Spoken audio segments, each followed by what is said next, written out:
All right, you guys, first move is a sumo squat with a curl.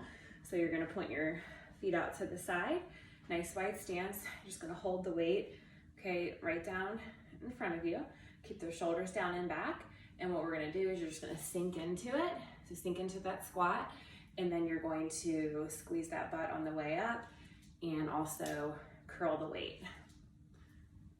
Right, so just sink down and then drive it up. If you need to modify this, just shorten the range of motion, okay, which means you don't go quite as deep in the squat, but make sure you're keeping those arms nice and controlled and you're not swinging the weight, okay? Turn that core on and make sure you're lowering that weight in control and then lifting it back up. And like I said, give that little squeeze at the top, get that. All right, second move is gonna be a little squat tap. So what you're gonna do is, you can start with your feet in sort of in a narrow position, but then what you're gonna do is you're gonna sort of squat out to the side and then tap it down to the floor. So kind of like you're doing a squat jack, but you're just reaching down. If you can't quite get to the ground, then you can just go to where you're able to. And if you need to modify this, then what you can do is you can just squat it out to the side and kind of tap back in the middle. So you're taking the jump out, right? Make sure that back stays nice and flat, shoulders stay down and back, core turned on. All right, third move is a tricep press with a little releve at the end. So what we're gonna do is you're gonna kind of put your heels close together. You're gonna hold that weight nice and secure on both sides, and you're gonna lift it up overhead, okay? So it's actually just slightly in front of your head, and what you're gonna do is you're going to sort of squat down, and you're gonna drop that weight behind your head, and then you're gonna press up at the top. So we're right here.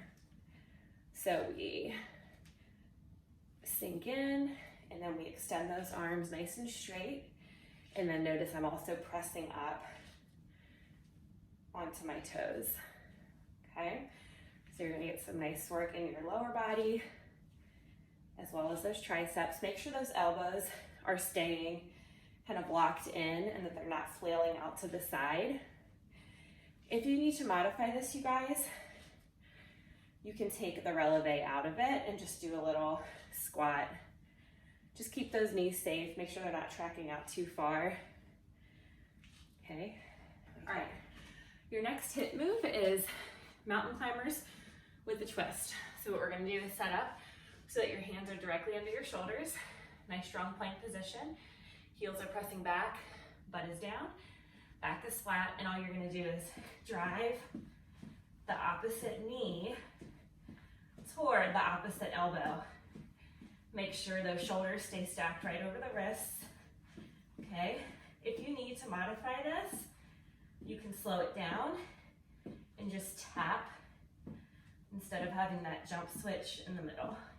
And just reach that knee as far over as you can. My tummy's getting in the way a little bit, but if you're able to get that knee really close to that opposite elbow, then that's something great to work towards. All right, you guys, last move is a weighted slide in a plank position. So you're gonna set up in a strong plank here, and then you're gonna put that weight, okay? You can actually have the one side of it probably in line with your wrist, and then all you're gonna do is reach and slide, and then lower back down. Opposite hand comes through, reach and slide and reset. Notice I'm keeping my hips nice and square. Okay, they're not rotating, even though I'm lifting that arm. Okay, so we're right here. You're not gonna probably go super fast on this one, but you can adjust the speed as needed. Keep that core squeezing. If you need to modify this, just come down to your knees and you can do the same exact move. If the weight's feeling a little heavy to slide, you can pick a smaller one, pick a lighter one.